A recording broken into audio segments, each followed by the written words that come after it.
వినాయక, నీ దయ వల్ల నాకు లడ్డూ లాంటి బెల్లం దక్కింది. ఈ చిన్న కొట్టు పెట్టుకునే అదృష్టం కలిగింది.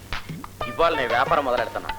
మంచి పోని చేయించి చీకటి పడే లోపు ఈ కొట్టు మొత్తం ఖాళీ చేయిస్తే నీకు బ్రహ్మాండంగా ఆకుపూజ చేయిస్తాను. చూస్తా, చీకటి పడే లోపు నీ కొట్టు ఖాళీ అయ్యేలా చేస్తా. స్వామి స్వామి, సాయంత్రం నా కొట్టు ఖాళీ అయ్యేలా చూడండి. ఇంకా పోను కూడా కాలేదు. నువ్వా? ఏంట్రా ఇది? ఎన్నాళ్ళు నిన్ను నేను అపార్థం చేసుకున్నాను. అమ్మగారు నన్ను డిస్మిస్ చేసేశారు. నాకెక్కడా పని దొరకలేదు. వదలను. నువ్వు నాకు పని ఇస్తానంటే గానీ నీ కాళ్ళు అస్సలు వదలను. ఉద్యోగం ఇస్తున్నాను, ఇక్కడే పని చేసుకుంటావు. కానీ రే, జీతం గీతం లేదు. కొట్లో ఇవాళ మిగిలిన రేపు తిని అన్ని నీళ్ళు తాగి ఇక్కడే పడి ఉండాలి. అలా అన్నావు, బాగుంది. అడ్వాన్స్ కావాలి. అదేరా, పని ఇచ్చిందాకేమో పని పని పని అంటారు, పని ఇచ్చాకేమో అడ్వాన్స్ అడ్వాన్స్ అంటారు. ఇవాళ మిగిలిన రేపు తిని ఉండమన్నా. డార్లింగ్, అగరత్తులు దేవుడి దగ్గర పెట్టి 2 నిమిషాలు వస్తున్నాను. బుడ్డన్నా, బాగున్నావా?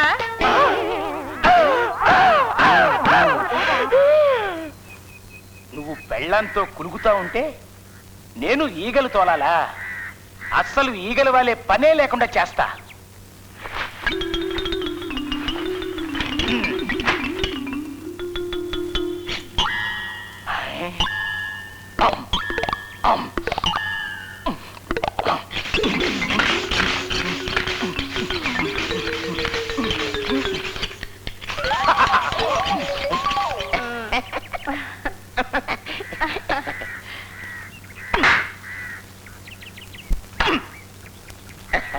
ఎలా బోను బేరమైందా? నీట్లు కొంటాను కోరని వచ్చారా? వచ్చారు వచ్చారు. గుప్పెడి ఈగల గారు వచ్చారు. మున్సిపాలిటీలో ఉండాల్సిన బేరం వస్తుంది. ఈగలు రండి రండి రండి. ఇందాక తీసినాయి అన్ని ఫ్రెష్. ఎన్ని కావాలి? లడ్డు కిలో ఎంత? 80. 2 కిలోలు ఇవ్వండి. అలాగే. ఇదిగోండి. ఏమండో, ఈ షాప్ పేరు గుర్తుపెట్టుకోండి, ఈగల్ స్వీట్. చుట్టుపక్కల వాళ్ళందరికీ చెప్పి నా షాప్ కి పంపించాలి. అవసరమైతే కమిషన్ కూడా ఇస్తానులే. తప్పకుండా. నువ్వు ఇలా కాలు పెట్టేవలేదు, బ్రహ్మాండమైన బేర తగిలిదిరా. కాసేపు బాగురు, ఇంకాస్త పెద్ద బేరాలు తగులుతాయి. అప్పుడు ఆహా ఓహో కాదు, వామ్మో వాయ్యో అంటావు. నిజమా? ఈ రోజు నేను సంతోషానికి తట్టుకోలేకపోతున్నాను రా. ఈ 2 లడ్డులు తినరా. వద్దు గురువు, తినకూడదు. వద్దా? ఎందుకని? డ్యూటీలో ఉండగా పనోళ్ళు తినకూడదు. రూల్ అంటే రూలే కదా. ఎంత ఎదిగిపోయావురా. సిన్సియర్ అంటే ఇలా ఉండాలరా. అదిగో గురువు వస్తున్నారు. రండి రండి రండి. ఇదే ఈగల్ షాప్. రండి రండి. ఎవరై షాప్ అన్నారు? నువ్వేనా? చిచి, వాడెందుకు అవుతాడు? వాడు క్లీనరే, నేనే వానర్ని. అవును బాబు, ఈయనే. ఏమి ఇచ్చుకున్నా ఈయనకే ఇచ్చుకోండి. ఇందాక లడ్డూలు అట్టుకెళ్ళైనా మిమ్మల్ని పంపాడు. అతను ఎందుకు వస్తాడు? మీ లడ్డూలు తిని ఫ్యామిలీతో సహా హాస్పిటల్లో చేరాడు. ఎంత చేసావరా స్వీట్స్? ప్యూర్ ఘీ అండి, స్వచ్ఛమైన ఆవు నెయ్యి. కాదండి, ఈగల మంతో. అమ్ము, కావాలంటే బోతు చూడండి, ఈగల్ స్వీట్.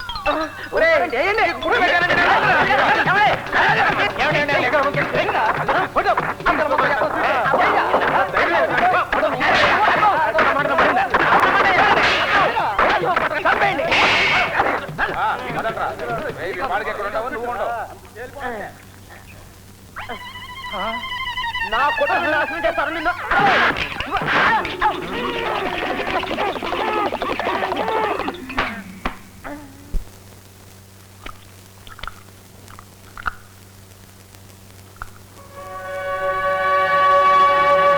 ఆ రోజు ఏమన్నావు?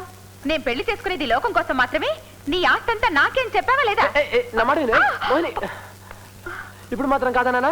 కాదని నోటితో చెప్పక్కర్లా. మీ ఆవిడ కడుపుతో ఉందని విన్నాను. మోహిని, మోహిని, చెప్పేది వినండి. చెప్పేది వినండి. నాకేం తెలుసు దానికి త్వరగా గడిపొస్తుందని? నేను చెప్పేది వింటానంటే నా దగ్గరకు రా, లేకపోతే లేదు. ఏంటది?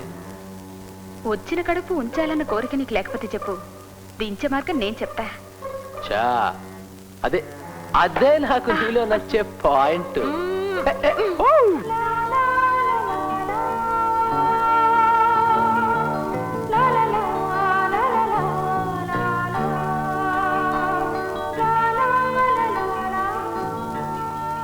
బాబుని ముద్దు పెట్టుకుంటున్నావు దుర్గా.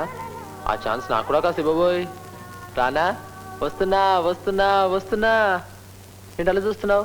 నేను ఇవన్నీ తీసుకురాకూడదా?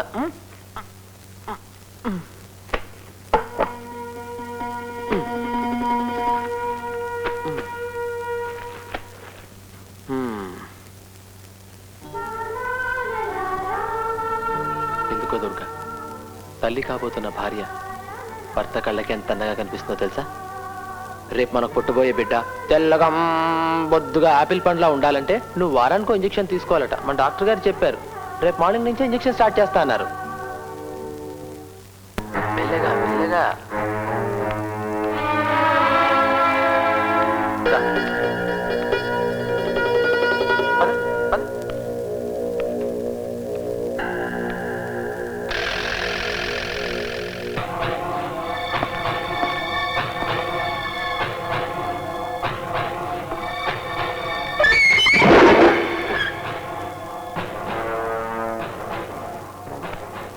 ఏంటి అట్టా చూస్తున్నావు? అర్థం కాలే? రేపు నీకు పుట్టబోయే బిడ్డ మొగదైతే అందుకనే ఈ సెటప్.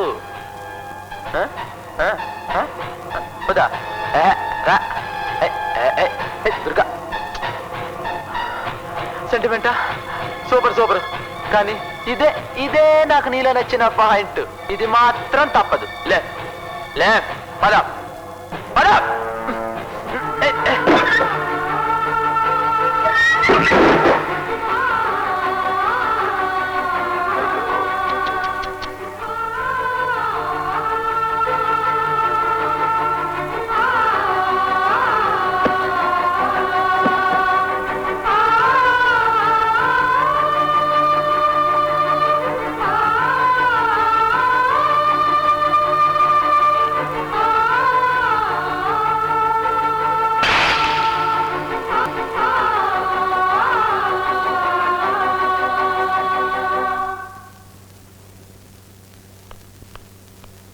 Doctor, I'm sorry. ఆవిడ గర్భసంచి పూర్తిగా దెబ్బతింది. ఆమె ఇంకెప్పటికీ తల్లి కాలేదు.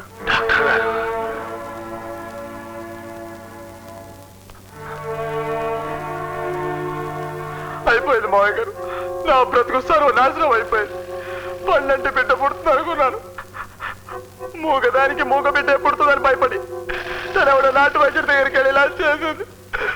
అక్కా, నిన్న బయటికి వెళితే గుడికి వెళ్ళిందేమో అనుకున్నాను. కానీ ఎంత పని చేస్తుంది అనుకోలేదు. నాకు పిల్లలు లేరు. నా తమ్ముడికైనా ఒక బిడ్డ పుడితే నా వంశం నిలబడుతుంది అనుకున్నాను.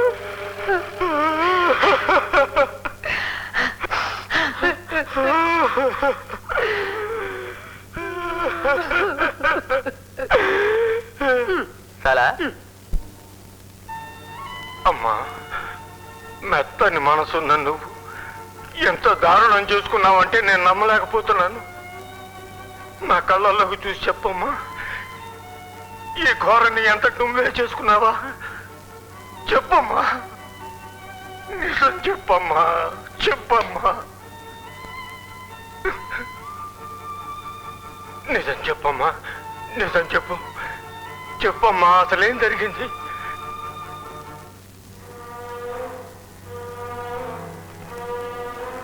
ఏంటమ్మా? ఏంటమ్మా అది? ఏంటమ్మా? నాన్న, క్రూర జంతువు అనుకుని రాముడు వేసిన బాణం ఓ పాలపెట్టకు తగిలిందట. అది తెలుసుకున్న రాముడు నేను బాణం వేయకముందే ఎందుకు అరవలేదని అడిగితే, రామా, నా మనసుకు ఏదన్నా బాధ కలిగితే నా దేవుడు రాముడితో మొరబెట్టుకునేదాన్ని. ఆ రాముడే నా మీద బాణం ఎక్కువ పెట్టినప్పుడు నేను ఇంకెవరితో మొరబెట్టుకోను అందట. అయ్యుదేనా అమ్మా?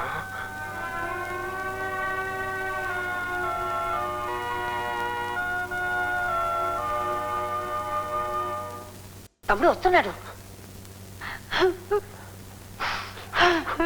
అక్క, తుర్కిలాయలు చేశారక్క. ఒకప్పుడు నువ్వు నా విద్యార్థి అని చెప్పుకోవడానికి గర్వపడ్డాను. ఇప్పుడు నీకు మాస్టర్ అయినందుకు సిగ్గుపడుతున్నాను. చదువుకు. అమ్మా భాగ్యలక్ష్మి, పిశాచాలు తిరిగే శ్మశానంలోకి వచ్చాను. ఇంటికెళ్ళి తలస్నానం చెయ్యాలి, మా తలస్నానం చెయ్యాలి. ఏమిటా ఇది?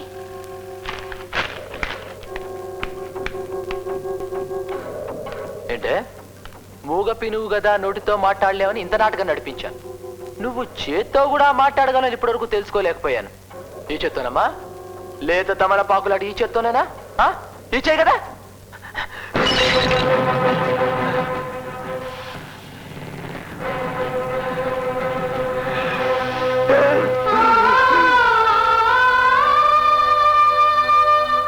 నాళ్ళ నుంచి చెప్తున్నారు కామయ్య గారు నాకు మంచి సంబంధం చూడమని.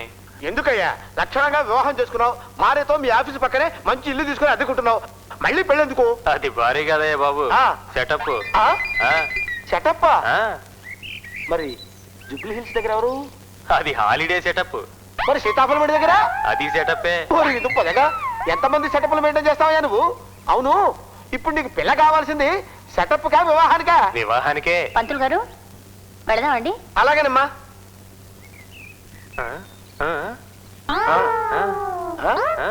అమ్మాయి కావాలా? అమ్మాయి కావాలా? ఎవరనుకున్నారు అమ్మాయి? నీకు సీతాఫలమెంట్లో ఆ సెటప్ లేదు, బాగుంటాం దాని కూతురు. ఎనవకి పెళ్లిళ్ళు కావాలి, పెళ్లిళ్ళు చులకనగా దొరకాం మేము. నాన్నగారు ఉన్నారమ్మా ఇంట్లో? ఉన్నారండి. నేనే వద్దాం అనుకున్నానమ్మా, కానీ కుదరలేదు. కాయగారు అయ్యి బాబోయ్, కూర్తాడు బాబోయ్. వారిని ఏదో రోజు నా చేతికి దొరక్కపోతావా? అప్పుడు చెప్తా.